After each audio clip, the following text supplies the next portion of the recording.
Hi Sarah. My name is Michalina and I run a YouTube channel, You're Polish, where I teach you Polish and a little bit of Polish culture.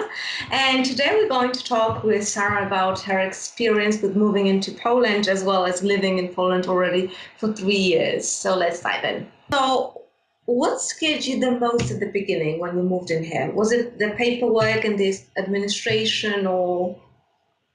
I think, to be honest, the visa thing is the thing that just really scared us the most because it's such a pain, to be honest. Like, we had to hire a lawyer. We originally hired a lawyer in Warsaw, got completely scammed with that lawyer. We paid a lot of money and they did absolutely nothing for us. So we hired a new lawyer here in Krakow. I'm not going to lie to you. It has been 3 years and we still don't have our visa because we are still waiting on the government. I know, so I have from everyone. Yeah. I am I feel you. I am not at all surprised. Uh, not at all. So, for example, my paperwork at my uni, it was always also the same. A lot of papers, nobody ever knew anything. Every person would tell you a different thing, and you would be forever confused. Nothing would get done fast. Yeah, that's the general feeling, I think. Which But is so crazy to me because we live in 2021. It's a digital age. Why are we still using paperwork like it's 1985? Like, this is crazy to me. I don't know. I don't, maybe it just buys them time, because I don't like because I was actually thinking about it when Poland has become a country where people actually wanted to move in. Because I think that previously in the 90s, for example, I don't think it was so popular to move to Poland even for work purposes. So I Yeah. think it must have begun quite recently, let's say 10, 15 years as an example. So I think they're still trying to figure out the whole process but it takes them nonetheless quite a long time. But yeah, I think that they still have to work on some procedures to put in place so that the process is smoother. But don't be alarmed. I think this is how things work here, unfortunately. That's kind of what we've heard too. So we're just along for the ride. Would you say that Poland or America is a better place to have a family, to raise kids? Have you Poland, ever thought about Poland it? 100%. Absolutely. And the reason why, first of all, the healthcare system here is 10 times better than it is in America. I know many, many people who have had kids in America, and it's like $30,000, $40,000 to have a child in America simply because of the healthcare. You go in for a hospital stay, you get an epidural. You're there for 3, 4 days. You have doctor's visits constantly. You're having to pay a copay for that each time. It's very, very expensive to have a kid in America. Flip side, I had a friend here who was here with Shell, with like the gas company, and she actually had her baby here in Poland. Holy cow, night and day difference. They were in and out of the hospital for less than $100. And she stayed for like 3 days. She had a private room. Like, she had multiple visits every single week with the different doctors. Everything she told me was completely foreign to me coming from America. Absolutely foreign. So not only is like the whole pregnancy process different, and especially here, doctors are very much like, don't walk, you should take time off work, stay at home, don't do anything. In America, you literally work up until the day you pop the baby out. So that's different. In America, you only get like 3 months maternity leave, and then you're expected to go back to work before actually having to take additional time off, which you only really get 2 weeks off per year in America, depending, like, most often that's what you get. So that's including 6 days, sick days, anything like that. So anytime you take off of work, you only get 2 weeks. I know the school system in America is not that great. So I don't think that's good. I know the school system here in Poland is better. I don't know like how much better, but I know for a fact it is better. So I do feel good about that. I feel that Poland has a lot more emphasis on like family values and on like a home work-life balance, because in America, like I said, you only get like 2 weeks of vacation per year. And, if both of your parents are working full time, that's really not that much time off. And, you're working very long hours to even afford to live in America, because America is very expensive and you don't get paid like your wages and your living expenses don't really match. And so like that's a whole different topic. Whereas here, you know, you get 4, 5, 6 weeks of vacation. You know, the parents don't work 55 hours a week, you know, they only work 38 to 40. And so therefore you are home at night, you're home in the morning, you're able to take time off to go vacation with your kids or whatever. But in America, you just don't have that. And I think, in my personal opinion, for everything I've seen, absolutely, if I was to have a family, I would definitely do it here because it makes so much more sense to have a family here than it does in America. So how can people afford to have children in America? Because they usually, at least this is my understanding, I've never been actually to America, so correct me if I'm wrong, that you usually have more than one kid. Yes. So how can you afford this? Have you heard of credit cards? Like, I wish I was joking, but I'm not. Many people have credit cards, and a lot of them. I can say from experience, I will go to like Walmart or Costco or something, and there will be people paying for their food, and they will take out their wallet. They will have 7 or 8 different credit cards, and each one will get denied because it's maxed out. Absolutely. It happens all the time. Yeah, but then a bank can actually deny granting you a credit card if they know that you're not ever going to be able to pay it off, because No, I don't think that they'll ever be.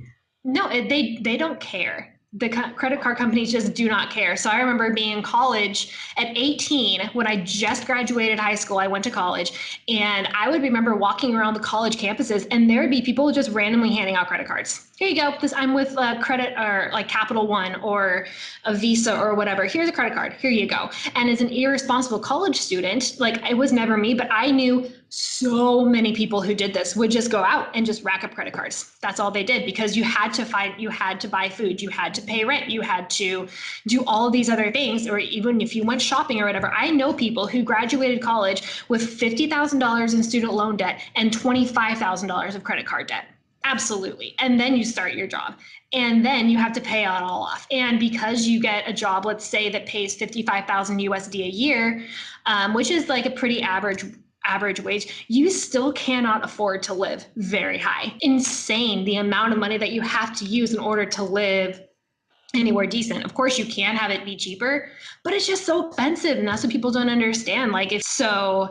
That's just what's crazy. And I don't think people realize is that America is so expensive, and the wages do not match what the living expenses actually are. You know, but I hear Poles talking about Poland in the same way. I'm not quite sure what's your experience, but in Poland, many people complain, or at least people around my age. So I think I count as in millennials, so perhaps that's that. And that wages also do not match the expenses, because the expenses are more like towards Western Europe, which we are not yet there. Okay, it's kind of a more complex issue. Yeah. But from what you've said, I think we have it better here.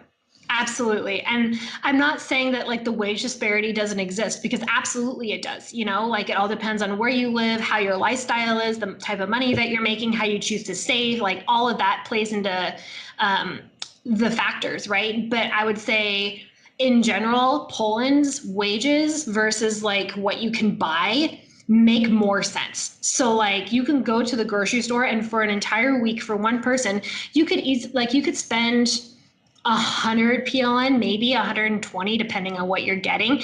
And like, you're getting good stuff, you know, you're getting high quality things, you're getting good fruits, good vegetables, you know, you can get, you know, like good stuff. Whereas in America, like for one person, you could never even go to the store and buy something for one person for a week for like $50 worth and have it be good stuff. Like you couldn't really buy fruits, you couldn't really buy vegetables, you would only be buying junk food with your like even like SNAP or WIC or like any kind of government assistance program, because everything else is too expensive.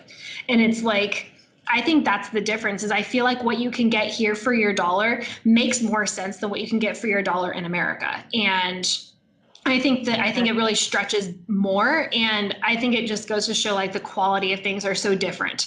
And I know Poland's much smaller than America, which makes a big difference, right? America is like 360, is like millions and millions and millions of people, but Poland is not nearly as big. So I feel like that definitely makes a difference. Yeah, that's true. But it's funny that you should say all those things about America because I think that in Poland there is still this American dream a little bit going on that when you go to America and you make it, you really someone, and that's the country that you actually want to be in and have to be if you want to succeed. That's interesting. Yeah, I think that that is definitely a mentality that was true in like the 60s, like the 1960s. Absolutely, like golden age of America, 1950s, 1960s, incredible. Absolutely not that way right now. No, I mean, it's honestly insane to me to see all of these things. Like I remember, for example, I remember going into the doctor for just like a general woman's health checkup, and that was in October. Okay, and in America, if I would ever go in for a checkup, it would be a minimum 3 hours. It would be an hour and a half in the waiting room, waiting to see the doctor, about an hour in the actual exam room, waiting for the doctor to come see you, and then just like, can I listen to your heart, ask you a few questions, and then you're done. Here, obviously, you're in 5 minutes because it's very prompt, at least from my experience. And then they did like all these different ultrasounds, for like a well woman checkup. Absolutely, that has never happened before, ever, anywhere in America. Like my sister-in-law does ultrasounds for her job, and so in America. And so I told her, then she goes, no, that's not at all standard procedure. Like that's something the doctor has to like order for you only if it's an emergency or there's like something really weird that we have to look at. My mom had never had any of this stuff done ever, and she's almost like 60. And I'm sitting here in Poland, like I got all of this because I paid for, socialized healthcare, and I got the most incredible care and it took 15 minutes.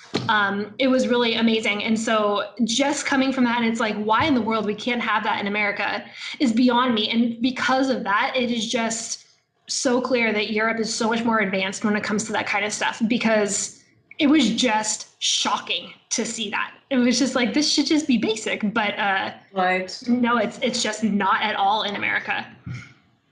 Hmm. Well, so I'm glad that you actually then in Poland. And yes, for that, I have to say that whenever you have a medical problem or someone notices, a doctor notices something, and they really are going to refer you to further examination. Yeah. So that is indeed true. Such a great talk. Thank you very much. It was awesome. Thank you again so much for reaching out. It was such a fun surprise having you show up in my DMs. And I'm like, oh my gosh. And I told my husband that I was doing this, and he goes, well, who is she? And I told him, and he goes, I see her posting all the time on like different things on Facebook. And so like he was aware of you. And I think that's super cool. So it was great. We'll definitely have to like keep in touch because I think this was great. Thank you so much, Michalina, for having me on your channel. It was so great to talk to you and just discuss more about America and Poland. If you guys are interested in our second half of our interview, you can actually find the link in the description box below to go to her video, so you can click on that and give her some love. Also, leave in the comments if you have any thoughts or suggestions on what we talked about today. We would love to hear that. Again, go subscribe to Michalina's channel. She's great. She's awesome. And I think you guys would really like her content. So again, thank you guys so much for watching, and I will see you next Wednesday.